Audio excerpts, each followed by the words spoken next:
নমস্কার। SLST PG education বা শিক্ষাবিজ্ঞান থেকে আমরা যে বিভিন্ন গুরুত্বপূর্ণ এমসিকিউ প্রশ্ন উত্তরগুলো করছিলাম অধ্যায় ভিত্তিক, আজকে 4 নম্বর অধ্যায় শিক্ষার ঐতিহাসিক ভিত্তি, হিস্ট্রিক্যাল ফাউন্ডেশন অফ এডুকেশন। আমরা এখানে সর্বমোট 150টি প্রশ্ন সলভ করেছি। আশা রাখছি ভিডিওটি আপনাদের ভালো লাগবে। যদি ভিডিওটি ভালো লাগলে অবশ্যই আমাদের চ্যানেলটিকে সাবস্ক্রাইব করবেন, ভিডিওটি লাইক করবেন, শেয়ার করবেন এবং কোনো মতামত থাকলে অবশ্যই আমাদের কমেন্ট বক্সে লিখে জানান। ভিডিও শুরুতে জানাচ্ছি, ভিডিওর কোনো তথ্য যদি আমরা পরিবর্তন করি বা চেঞ্জ হয় তাহলে ডেসক্রিপশন বক্সে আমরা সেগুলো লিখে দেব। আপনারা ডেসক্রিপশন বক্সটি লক্ষ্য রাখবেন এবং অন্যান্য যে চ্যাপ্টারের ভিডিওগুলো আছে ডেসক্রিপশন বক্সে আমরা অলরেডি লিঙ্ক দিয়ে দিয়েছি, আপনারা সেখান থেকে পেয়ে যাবেন। তাহলে চলুন শুরু করছি অধ্যায় 4, শিক্ষার ঐতিহাসিক ভিত্তি। প্রশ্ন 1, প্রাচীন ভারতের শিক্ষার সময়কাল কত ছিল? উত্তর, আনুমানিক খ্রিস্টপূর্ব 2000 থেকে 300 বছর অবধি। খ্রিস্টপূর্ব বলছি কিন্তু 2000 থেকে 300 বছর অবধি। 2 নম্বর প্রশ্ন, বৈদিক যুগে ক্রমর পর্যায়টি কি? বৈদিক যুগে যে ক্রম পর্যায়টি সেটি কি? প্রথমে ঋগ্বেদের যুগ, পরে পরবর্তী বেদের যুগ, পরে সূত্র সাহিত্যের যুগ। 3 নম্বর প্রশ্ন, সংহিতা কি? বৈদিক মন্ত্রের সংকলন। 4 নম্বর প্রশ্ন, উপনিষদের অপর নাম কি? বেদান্ত। 5 নম্বর, সর্বাপেক্ষা প্রাচীন বেদ কোনটি? ঋগ্বেদ। 6 নম্বর প্রশ্ন, প্রাচীন ভারতে পদ্যময় বেদ মন্ত্র যারা উচ্চারণ করতেন তাদের কি বলা হতো? হোতা।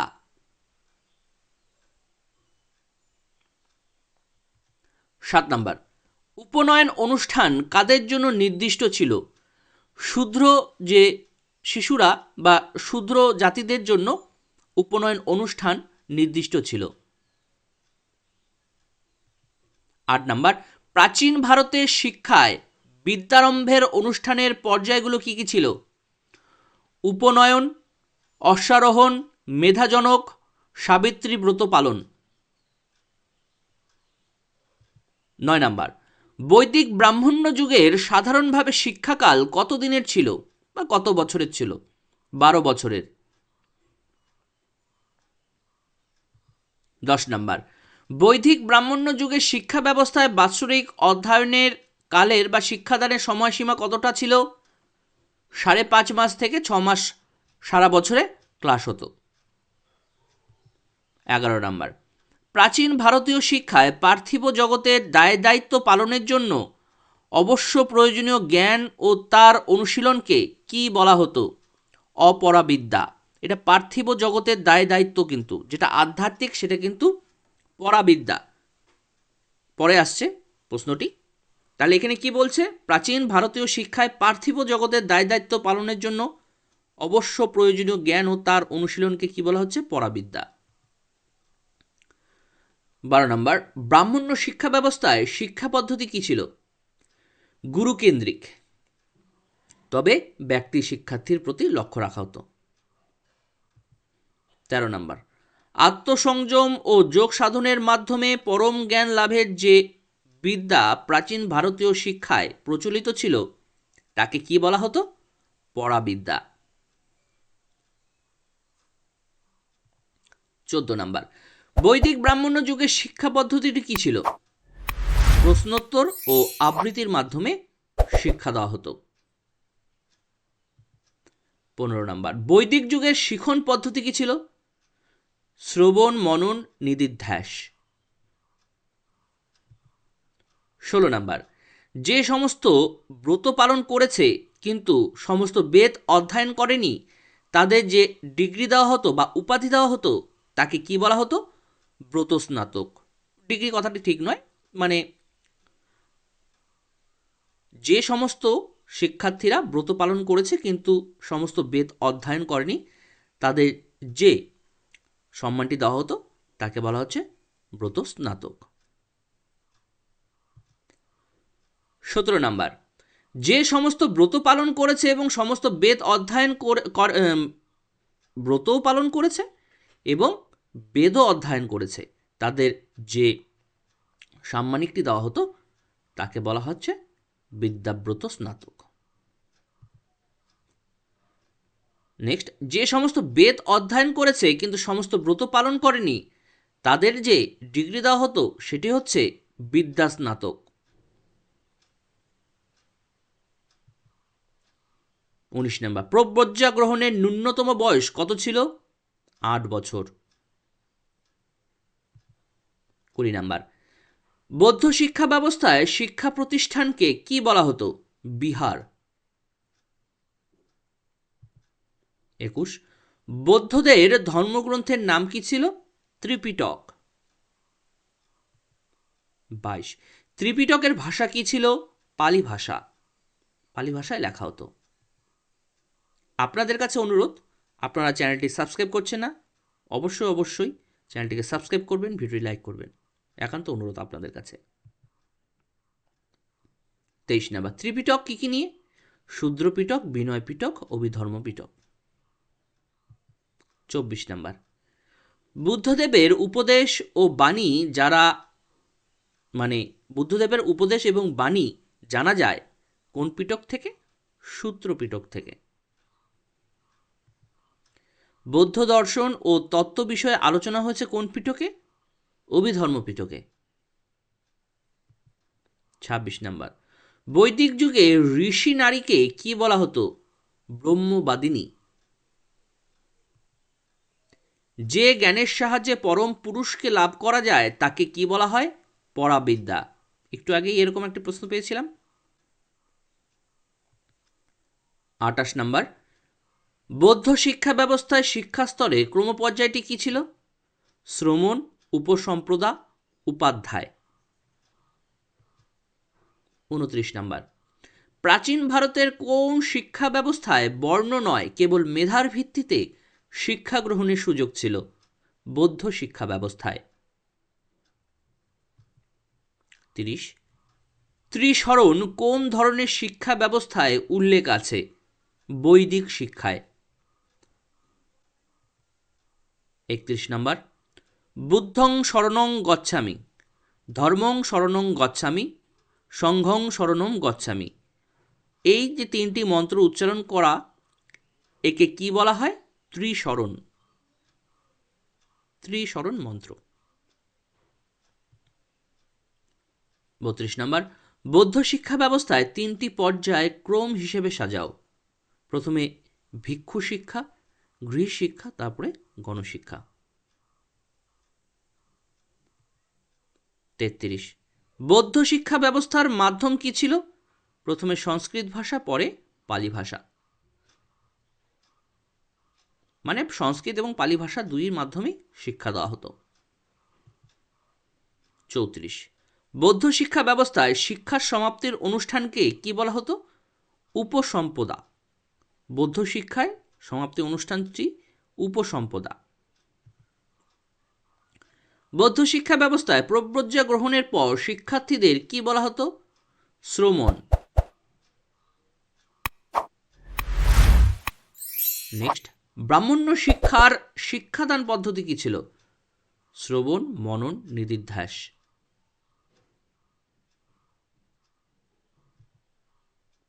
ব্রাহ্মণ্য শিক্ষায় শিক্ষার্থীদের কি উপাধি দেওয়া হতো? বিদ্যা স্নাতক, ব্রত স্নাতক, বিদ্যাব্রত স্নাতক। 38 নম্বর, ব্রাহ্মণ্য শিক্ষার সময়কাল কত বছরের ছিল? 12 বছরের। 39, শিক্ষা, ছন্দ, ব্যাকরণ, নিরুক্ত, জ্যোতিষ এবং কল্প, এই ছটিকে একত্রে কি বলা হতো? স্বরবেদাঙ্গ। 40 নম্বর, বৌদ্ধ ধর্মে শীল বলতে কি বোঝায়? যেগুলি ভিক্ষুকদের করণীয় নয় সেগুলোকে শীল বলে। 41 নম্বর, বৌদ্ধ শিক্ষা ব্যবস্থায় পাঠ্যক্রমে কি কি ছিল? ধর্মতত্ত্ব, ধর্মনিরপেক্ষ, সাধারণ শিক্ষা, দার্শনিক ও ব্যবহারিক শিক্ষা। 42 নাম্বার, বৌদ্ধ শিক্ষায় শিক্ষণ পদ্ধতির ক্রমপর্যায়টি কী ছিল?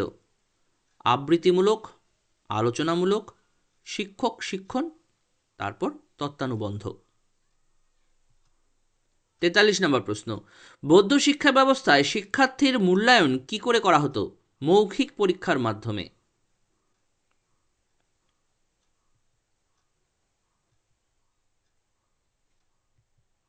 44 নম্বর প্রশ্ন, ব্রাহ্মণ্য শিক্ষা ব্যবস্থায় শিক্ষা শুরুর অনুষ্ঠানকে কি বলা হতো? উপনয়ন। ব্রাহ্মণ্য শিক্ষায় উপনয়ন বলা হতো।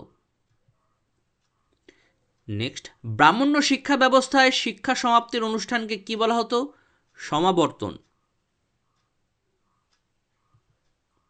46 নম্বর, উপনয়ন গ্রহণ করার পর শিক্ষার্থীকে কি বলা হতো? দ্বিজ। 47 নম্বর প্রশ্ন, বৌদ্ধ শিক্ষা ব্যবস্থায় শিক্ষা শুরুর অনুষ্ঠানকে কি বলা হতো? প্রব্রজ্জা। বৌদ্ধ শিক্ষায় যে শুরুর অনুষ্ঠান সেটা হচ্ছে প্রব্রজ্জা, আর ব্রাহ্মণ্য শিক্ষার শুরুটি কি ছিল? উপনয়ন। নেক্সট, বেদাঙ্গের অপর নাম কি? স্বরদর্শন। নালন্দা বিশ্ববিদ্যালয় রত্নসাগর, রত্নদধি এবং রত্নরঞ্জক যে নামগুলো পাওয়া যায় এগুলো কি ছিল? এগুলো গ্রন্থাগারের নাম। 50 নম্বর, উপনিষদ শব্দের অর্থ কি? ব্রহ্মবিদ্যা। 51 নম্বর, বৈদিক ব্রাহ্মণ্য যুগে ত্রিবেদজ্ঞ ঋত্বিককে কি বলা হতো? ব্রহ্ম। 52 নম্বর, মধ্যযুগকে শিক্ষার অন্ধকার যুগ বলা হয় কেন? মধ্যযুগকে শিক্ষার অন্ধকার যুগ বলা হয় কেন? এই সময় শিক্ষা ব্যবস্থা সম্পূর্ণভাবে নিয়ন্ত্রিত হতো ধর্মীয় অনুশাসনের দ্বারা। 53 নম্বর, উপকর্ম কি? বৈদিক শিক্ষায় শ্রাবণী পূর্ণিমায় নতুন বর্ষ সূচনার অনুষ্ঠানকে বলা হচ্ছে উপকর্ম। 54 নম্বর, উৎসর্জন কি? বৈদিক শিক্ষায় পৌষ পূর্ণিমাতে বার্ষিক পাঠদানের যে সমাপ্তি তাকে বলা হতো উৎসর্জন। 55 নম্বর প্রশ্ন, চিকিৎসা শাস্ত্র শিক্ষার প্রধান কেন্দ্র কি ছিল মধ্যযুগে? তক্ষশিলা বিশ্ববিদ্যালয়। নালন্দা, তক্ষশিলা, এই যে নামগুলো পাই আমরা, তার মধ্যে চিকিৎসা শাস্ত্র শিক্ষা প্রধানত তক্ষশিলা বিশ্ববিদ্যালয়ে দেওয়া হতো। বৌদ্ধ শিক্ষার মূল লক্ষ্য কি ছিল? নির্বাণ লাভ করা। নালন্দা বিশ্ববিদ্যালয়ে ভর্তির বয়স কত ছিল? 20 বছর বয়স যখন 20 বছর বয়স হবে তখন নালন্দা বিশ্ববিদ্যালয়ে ভর্তি হতে পারত। 58 নম্বর প্রশ্ন, হিউয়েন সাং যখন নালন্দায় ছিলেন তখন নালন্দার অধ্যক্ষ কে ছিলেন? শিলভদ্র। স্পেলিং ভুল হয়েছে, শিলভদ্র। 59 নম্বর, নালন্দা বিশ্ববিদ্যালয়ে শিক্ষার্থীদের কোন উপাধি দেওয়া হতো? বহুশ্রুত, কর্মদান, স্থবির। 60 নম্বর প্রশ্ন, বিক্রমশিলা বিশ্ববিদ্যালয়ে শিক্ষার্থীদের কোন উপাধি দেওয়া হতো? পণ্ডিত, মহাপণ্ডিত, উপাধ্যায়। 61 নম্বর প্রশ্ন, ব্রাহ্মণ্য শিক্ষার লক্ষ্য কি ছিল? নির্বাণ লাভ করা, আত্ম উপলব্ধির জন্য ব্যবহারিক জ্ঞান লাভ করা, এগুলো ছিল ব্রাহ্মণ্য শিক্ষার মূল লক্ষ্য। 62 নম্বর প্রশ্ন, কোন শিক্ষায় ভিক্ষায় যাওয়া বাধ্যতামূলক ছিল? বৌদ্ধ শিক্ষায়। 63 নম্বর প্রশ্ন, প্রাচীন যুগে মাঝে মাঝে বিভিন্ন প্রশ্নের মীমাংসার প্রয়োজনে পণ্ডিত মণ্ডলী সমবেত হতেন। এই পণ্ডিত মণ্ডলীকে কি বলা হতো? পরিষদ। নালন্দা বিশ্ববিদ্যালয় কবে প্রতিষ্ঠিত হয়েছিল? বৌদ্ধ যুগে। আপনাদের কাছে অনুরোধ, চ্যানেলটিকে অবশ্যই সাবস্ক্রাইব করবেন, ভিডিওটি লাইক করবেন, শেয়ার করবেন এবং কোনো মতামত থাকলে অবশ্যই আমাদের ডেসক্রিপশন বক্সে জানাবেন।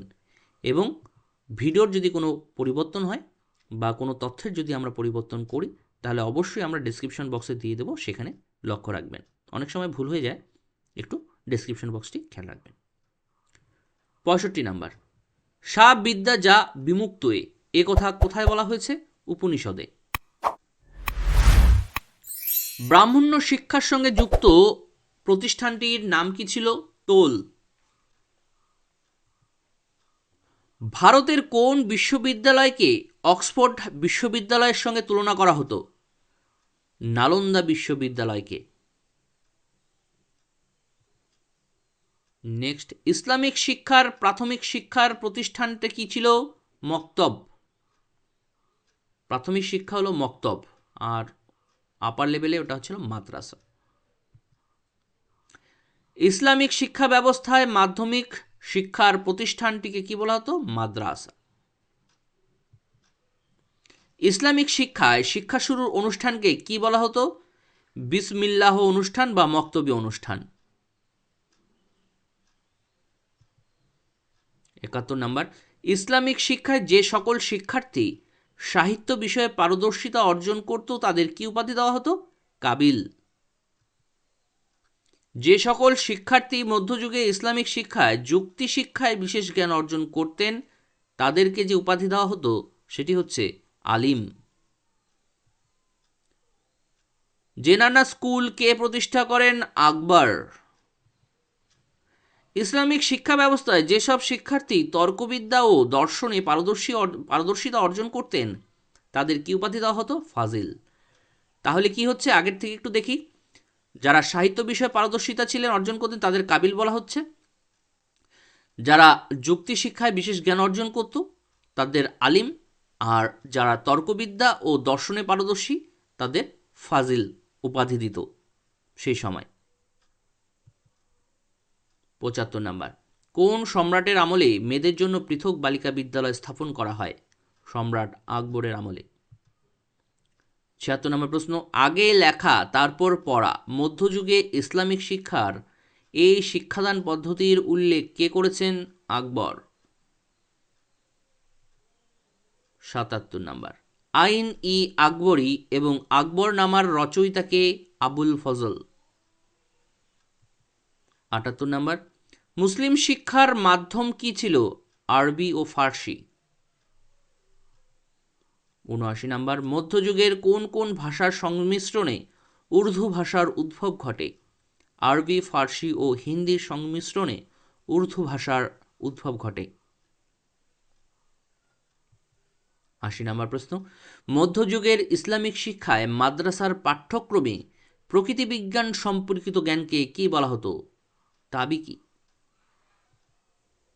ইলাহি কি? ধর্মতত্ত্ব সম্বন্ধীয় জ্ঞান অর্জনকে বলা হতো ইলাহি। রিয়াজি কি? গণিত, জ্যোতির্বিজ্ঞান, সঙ্গীত ও চিকিৎসা সম্পর্কিত পাঠ্যক্রমকে রিয়াজি বলা হতো। আপনাদের কাছে আবার অনুরোধ, চ্যানেলটিকে সাবস্ক্রাইব করবেন, ভিডিওটি লাইক করবেন, শেয়ার করবেন। 83 নম্বর প্রশ্ন, 83 নম্বর প্রশ্ন, মক্তব শব্দটি আরবি শব্দ কুতুব থেকে এসেছে। এই কুতুব শব্দের অর্থটি কি? যেখানে লেখা শেখানো হয় সেই স্থানকে বলা হচ্ছে কুতুব। 84 নাম্বার, মক্তবের শিক্ষাদান পদ্ধতি কি ছিল? মূলত মৌখিক, যেহেতু ছোট ছোট শিশু। 85, ইলাহি, রিয়াজি ও তাবিকি এই তিন ভাগে মাদ্রাসার পাঠ্যক্রমকে কে বিভক্ত করেছেন? আবুল ফজল। 86 নাম্বার, ইসলামিক শিক্ষার জন্য যে অর্থ গৃহীত হতো তাকে কি বলা হতো? জাকাত। নেক্সট, খানকা কি? সুফি সাধকদের দ্বারা নির্মিত স্মৃতিসৌধকে খানকা বলা হয়। নেক্সট, কত সালে শ্রীরামপুর মিশন প্রতিষ্ঠিত হয়? এটি কিন্তু শ্রীরামপুর মিশন বলেছে। শ্রীরামপুর মিশন প্রতিষ্ঠিত হয়েছে 1800 সালের 10ই জানুয়ারি। 1800 সাল মনে রাখবেন। কার নেতৃত্বে শ্রীরামপুর মিশন প্রতিষ্ঠিত হয়? William Carey. 90 নাম্বার, কোন কোন ব্যক্তি শ্রীরামপুর ত্রয়ীর সঙ্গে যুক্ত ছিলেন? William Carey, Marshman Ward. Next, Fort William College 1800 খ্রিস্টাব্দে কে প্রতিষ্ঠা করেন? Lord Wellesley. Fort William College প্রতিষ্ঠা হয় 1800 সালে। কে প্রতিষ্ঠা করেন? Lord Wellesley. কথোপকথন ও ইতিহাসমালা বই দুটি কে রচনা করেন? William Carey. রাজা প্রতাপাদিত্য চরিত ও লিপিমালা এই বই দুটির রচয়িতা কে? রামরাম বসু।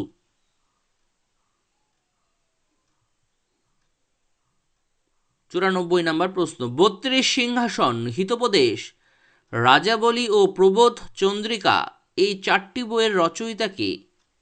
মৃত্যুঞ্জয় দিব্যালঙ্কার। মৃত্যুঞ্জয় বিদ্যালঙ্কার হচ্ছেন এই বইগুলোর রচয়িতা। 95 নম্বর প্রশ্ন, ইসলামিক শিক্ষায় প্রাথমিক শিক্ষাকে কি বলা হতো? মক্তব। রিপিট হয়ে গেছে। মুসলিম শিক্ষা ব্যবস্থায় উচ্চ শিক্ষা প্রতিষ্ঠানকে কি বলা হতো? মাদ্রাসা। এটাও রিপিট হয়ে গেছে। ইসলামিক শিক্ষায় শিক্ষার সূচনা কখন হতো? 4 বছর 4 মাস 4 দিন যখন হতো তখন ইসলামিক শিক্ষার সূচনা করা হতো শিশুদের। শ্রীরামপুর ত্রয়ী কাদের বলা হতো? William Carey, Marshman Ward. শিক্ষাক্ষেত্রে শ্রীরামপুর ত্রয়ীর অবদানগুলো কি কি ছিল?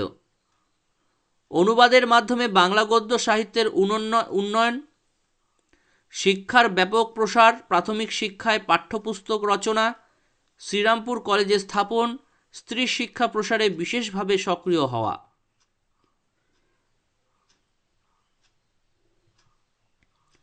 100 নম্বর প্রশ্ন, শ্রীরামপুর কলেজ কত খ্রিস্টাব্দে স্থাপিত হয়? 1818 খ্রিস্টাব্দে। 101 নম্বর প্রশ্ন, কত খ্রিস্টাব্দে কলিকাতা মাদ্রাসা প্রতিষ্ঠিত হয়? 1781 খ্রিস্টাব্দে। জিসিপিআই কত খ্রিস্টাব্দে স্থাপিত হয়? 1823 খ্রিস্টাব্দে। বাংলা সংবাদপত্র সমাচার দর্পণ কত খ্রিস্টাব্দে এবং কোথা থেকে প্রকাশিত হয়? 1818 খ্রিস্টাব্দের শ্রীরামপুর থেকে প্রকাশিত হয়। নেক্সট, মিশনারিদের মধ্যে শিক্ষার প্রসারের জন্য চুইয়ে পড়ার নীতিকে সহমত পোষণ করেছিলেন কে? Alexander Duff. চুইয়ে পড়ার নীতি। 105, আলেকজান্ডার ডাফ প্রতিষ্ঠিত জেনারেল অ্যাসেম্বলিজ ইনস্টিটিউশন এর বর্তমান নাম কি? Scottish church college.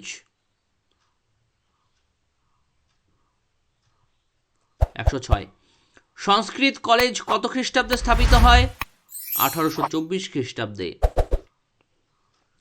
ম্যাকলের মন্তব্যের নেতিবাচক দিকগুলোর মধ্যে সব থেকে ক্ষতিকারক দিকটি কি ছিল? শিক্ষার বিস্তারে চুইয়ে পড়ার নীতিকে সমর্থন করেছিল। ম্যাকলে তার মিনিট কবে জমা দেয়? 1835 খ্রিস্টাব্দে। উড এ ডেসপ্যাচ কত খ্রিস্টাব্দে প্রকাশিত হয়? 1854 খ্রিস্টাব্দে।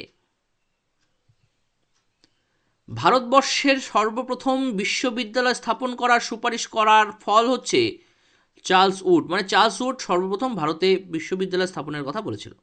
Charles would. 111 নম্বর প্রশ্ন, ইংল্যান্ডের শাসনতন্ত্রে উল্লেখিত ম্যাগনা কার্টার সঙ্গে ব্রিটিশ রাজত্বের শিক্ষার ক্ষেত্রে কোন সুপারিশকে তুলনা করা হয়? উডের ডেসপ্যাচের যে সুপারিশগুলো সেগুলো তুলনা করা হয়েছিল। স্যাডলার কমিশন বা ক্যালকাটা ইউনিভার্সিটি কমিশন কত খ্রিস্টাব্দে স্থাপিত হয়? 1917 খ্রিস্টাব্দে। কোন কমিশনের সুপারিশে ইন্টারমিডিয়েট কলেজ স্থাপন উল্লেখ করা হয়? Sadler commission. প্রাক স্বাধীনতার কালে শিক্ষা সম্পর্কিত কোন রিপোর্টে সর্বপ্রথম জাতীয় শিক্ষানীতির ওপর চিন্তাভাবনার সূচনা হয়? Sargent report. কোন পুস্তকটি উইলিয়াম ক্যারি রচনা করেন? An enquiry. An enquiry. An enquiry. ভারতবর্ষের প্রথম প্রকাশিত সংবাদপত্রের নাম কি ছিল? বেঙ্গল গ্যাজেট। হিকি সাহেবের সম্পাদনায় প্রকাশিত বেঙ্গল গ্যাজেট কত সালে প্রকাশিত হয়? 1780 খ্রিস্টাব্দে। বাংলা ভাষায় প্রকাশিত প্রথম সংবাদপত্র সমাচার দর্পণ শ্রীরামপুর মিশন থেকে কত সালে প্রকাশিত হয়? 1818। বাংলা ভাষায় প্রকাশিত প্রথম মাসিক পত্রিকা দিগদর্শন কত সালে প্রকাশিত হয়?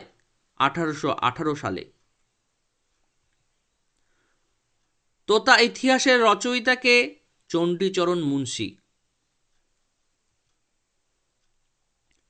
জেনারেল অ্যাসেম্বলিজ ইনস্টিটিউশন বা বর্তমানে স্কটিশ চার্চ কলেজ কে এবং কত সালে প্রতিষ্ঠা করেন? Alexander Duff. 1830। Alexander Duff 1830। 1791 সালে বারাণসীতে সংস্কৃত কলেজ কে প্রতিষ্ঠা করেন? Jonathan Duncan. অবজারভেশন পুস্তকটি রচয়িতাকে? Charles grant.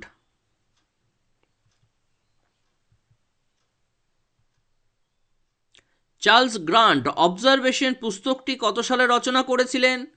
1792 সালে। সনদ আইন বা চার্টার অ্যাক্ট বা ইস্ট ইন্ডিয়া কোম্পানি অ্যাক্ট কত সালে পাশ হয়? 1813 সালে।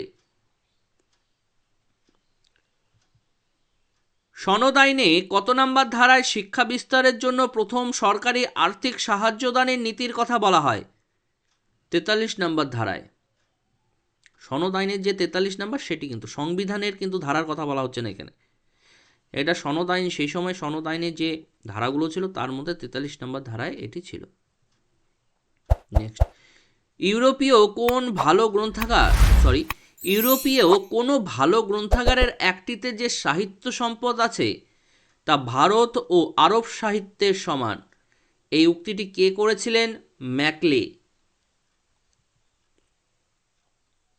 শিক্ষাক্ষেত্রে প্রাচ্য এবং পাশ্চাত্যবাদীদের দ্বন্দ্বের প্রধান কারণটি কি ছিল? শিক্ষার মাধ্যম কি হবে এবং শিক্ষার বিষয় কি হবে তা নিয়ে। নেক্সট, ম্যাকলে মিনিট 1835 সাল এর প্রবক্তা কে ছিলেন? Thomas Barrington Macaulay. ম্যাকলে মিনিটের প্রবক্তা হচ্ছেন টমাস বেরিংটন ম্যাকলে, তার নাম অনুসারে হয়েছে এটা ম্যাকলে মিনিট। বোর্ড অফ কন্ট্রোলের সভাপতি কে ছিলেন? Charles would. ডিপিআই এর সম্পূর্ণ নাম কি? Director of public instruction. Stanley despatch কত সালে প্রকাশিত হয়? 1859 সালে। ভারতবর্ষের প্রথম শিক্ষা কমিশনটির নাম কি? Hunter commission. ভারতবর্ষের প্রথম শিক্ষা কমিশনের কথা বলা হচ্ছে, কিন্তু এটা স্বাধীন ভারতের কথা কিন্তু বলা হচ্ছে না। স্বাধীন ভারত এবং পরাধীন ভারত মিলে প্রথম শিক্ষা কমিশনটি হচ্ছে হান্টার কমিশন। স্বাধীন ভারতের প্রথম শিক্ষা কমিশনটি কি ছিল? রাধাকৃষ্ণন কমিশন। ভারতবর্ষের স্বাধীন হওয়ার পরে যে কমিশনটি প্রথম হয়েছিল সেটি হচ্ছে রাধাকৃষ্ণন কমিশন। হান্টার কমিশন কত সালে গঠিত হয়? 1882 সালের 3রা ফেব্রুয়ারি। হান্টার কমিশনের সভাপতির নাম কি ছিল? William Hunter. এ কোর্স ও বি কোর্স এর কথা কোন কমিশনে আমরা পাই?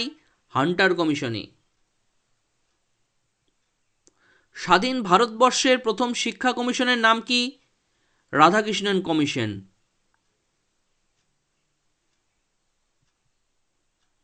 কোথায় সর্বপ্রথম প্রাথমিক শিক্ষাকে স্বয়ংসম্পূর্ণ স্তর হিসেবে বিবেচনা করার সুপারিশ করা হয়েছে?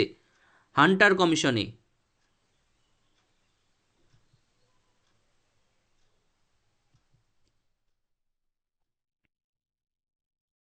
ভারতীয় বিশ্ববিদ্যালয় কমিশন কত সালে গঠিত হয়?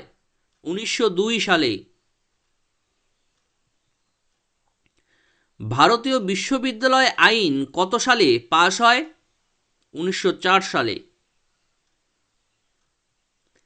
স্যাডলার কমিশনের সভাপতির নাম কি ছিল? Michael Sadler. স্যাডলার কমিশন তাদের রিপোর্টটি কত সালে প্রকাশ করে? 1919 সালে। মন্টেগু চেমসফোর্ড সংস্কার আইন কত সালে পাশ হয়? 1919 সালে।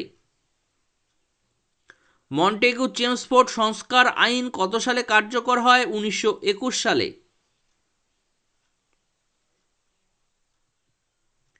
কত সালে হার্টাগ কমিটি তাদের রিপোর্টটি পেশ করে? 1929 সালে।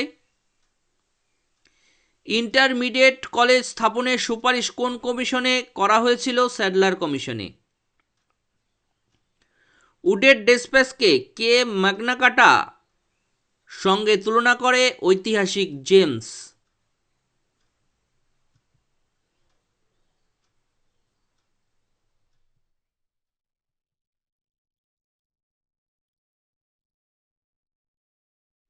গান্ধীজি কত সালে বুনিয়াদী শিক্ষার পরিকল্পনা করেন? 1937 সালে। গান্ধীজির বুনিয়াদী শিক্ষার মূল ভিত্তি কি ছিল? হস্তশিল্প। বুনিয়াদী শিক্ষায় শিক্ষাদান পদ্ধতি কি ছিল? কর্মের মধ্য দিয়ে শিক্ষা ও সমন্বয় পদ্ধতি। গান্ধীজি কত সালে বুনিয়াদী শিক্ষা পরিকল্পনা করেছিল? 1937 সালে। গান্ধীজি বুনিয়াদী শিক্ষার মূল ভিত্তি কি ছিল? হস্তশিল্প।